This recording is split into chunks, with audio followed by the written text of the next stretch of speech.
Não, foi um trabalho bom, a gente já vinha de uma base, né, do trabalho do Pintado, então a gente estava já dentro do processo que o Pintado estava fazendo o trabalho. Infelizmente os resultados não aconteceram, mas o trabalho estava sendo feito.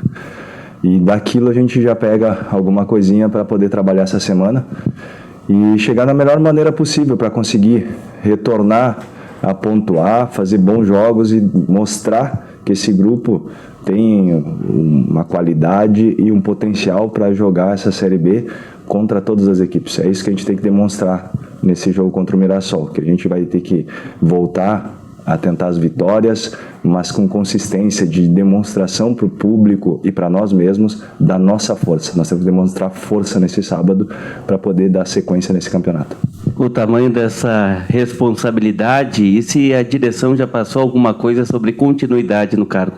Não, a gente conversou, eu não quero nada além de pensar no Mirassol. Tudo que acontecer depois, eu estou aqui, sou funcionário do clube, assim como aconteceu no Campeonato Gaúcho, é agora. Eu quero ajudar o Juventude da melhor maneira possível, né? E é esse jogo contra o Mirassol. Não penso a longo prazo, eu penso a curto prazo, porque o campeonato é tão rápido e as coisas acontecem tão rápido, a gente não pode perder tempo em pensar em coisas que não sei se vai acontecer, se não vai acontecer.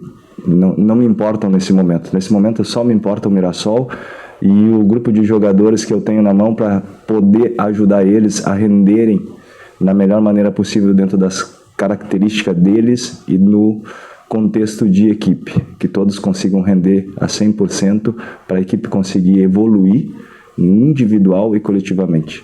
O futuro não penso, não tenho tempo para isso nesse momento. Em relação ao time, Adailton, o Juventude tem tido alguns problemas nessa temporada, por exemplo, na definição de um goleiro. O Pegorari saiu, o Thiago Couto, num primeiro momento contigo, inclusive, foi escalado, o Léo Vieira chegou, saiu do time, o Thiago voltou. Como é que você pensa a questão do goleiro, do seu camisa 1 para esse jogo? Não, o goleiro é o Thiago. Ele tinha jogado, o Léo, com a chegada do Pintado, ganhou uma oportunidade, retornou o Thiago. O Thiago fez 2 jogos e vai continuar jogando. É uma questão, o Thiago não fez um treino essa semana, teve uma situação de que ele não passou bem, né? Então ele não fez uma sessão de treino, mas isso foi uma coisa momentânea, né? Que ele só não se sentiu bem, né? Realmente a gente, né, decidiu que era conveniente não treinar, mas o Thiago tem toda a confiança minha, do grupo, assim como o Léo, né? Só uma questão, só que o Thiago... O goleiro é uma situação um pouquinho particular, o goleiro precisa de sequência, eles não são como os outros jogadores que a gente vai trocando o tempo inteiro. Esses aí são posições onde a gente tem que entender que eles precisam de sequência, sentir confortáveis dentro da posição e da situação que o treinador olha eles. Então o Thiago é o titular da equipe no momento. Como é que fica a situação no meio de campo? O Jean está voltando, como é que está o Jean?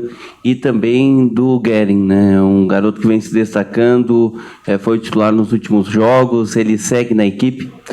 Não, o Jean é um jogador importante para nós, a gente precisa desse jogador, né? O Pintado começou a utilizar o Guerin, né? Porque a gente já tinha comentado com ele que tinha jogadores interessantes da base. É uma coisa boa eu ter feito o processo também na Sub-20, então eu conheço bastante jogadores do clube já. O Guerin para mim não é novidade, eu trabalhei com ele o ano do Campeonato Sub-20, no ano passado, e é um jogador que para mim não é nenhuma novidade, na verdade. Ele está indo bem nesses jogos, tem personalidade, tem qualidade, é normal que vai ter momentos dentro de uma competição que ele vai oscilar, porque faz parte da idade, assim como o Juan, assim como o Rafa, como todos os jogadores. Acontece, exceção de alguns, né? Mas são aqueles que se chamam Messi e Cristiano Ronaldo, e não é o caso no momento.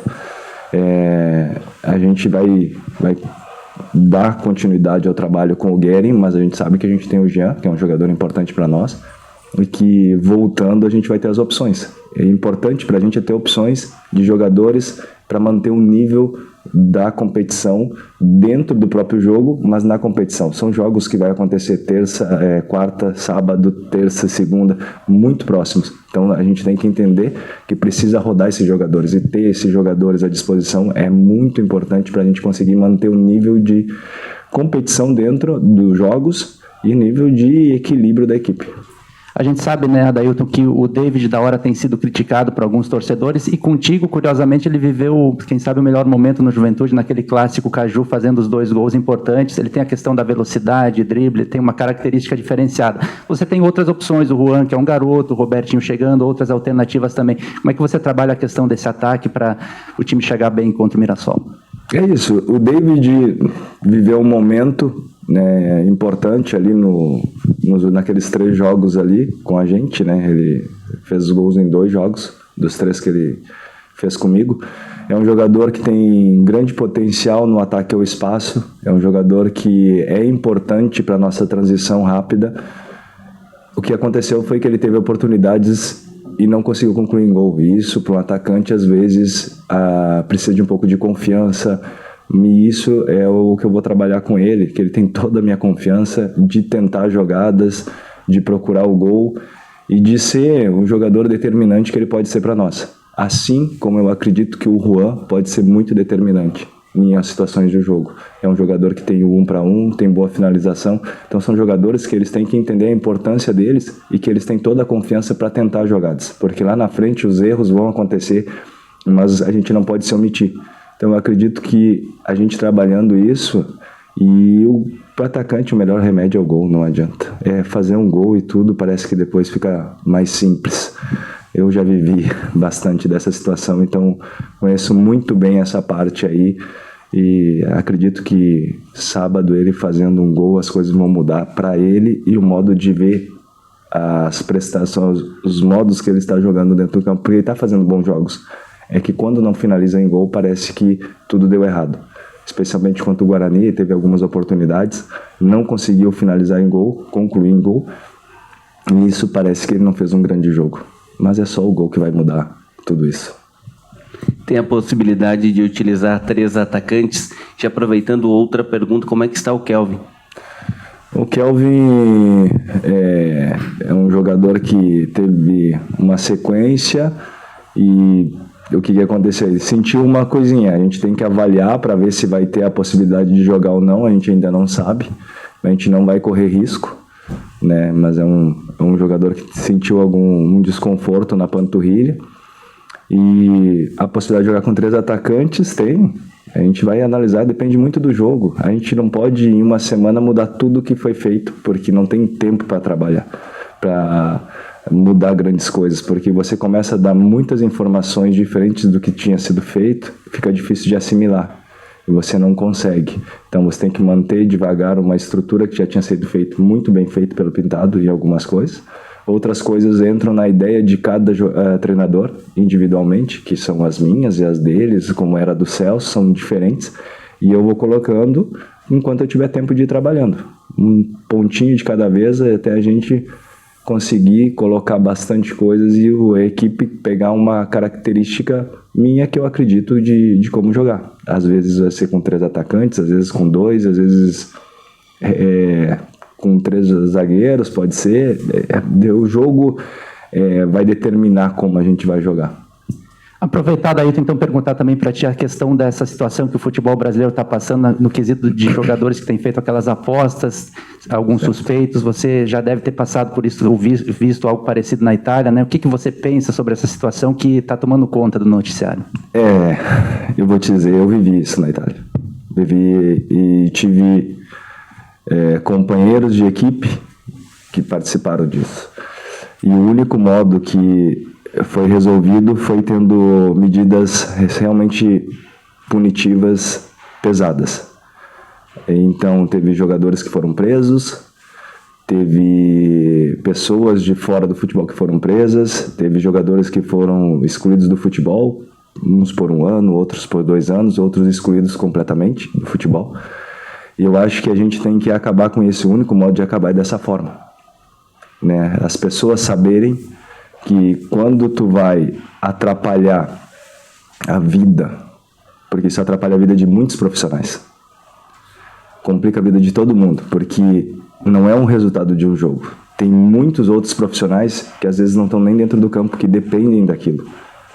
São muitas pessoas que dependem. E isso é interesse pessoal, como qualquer outra coisa. E isso tem que ser punido de uma forma muito dura.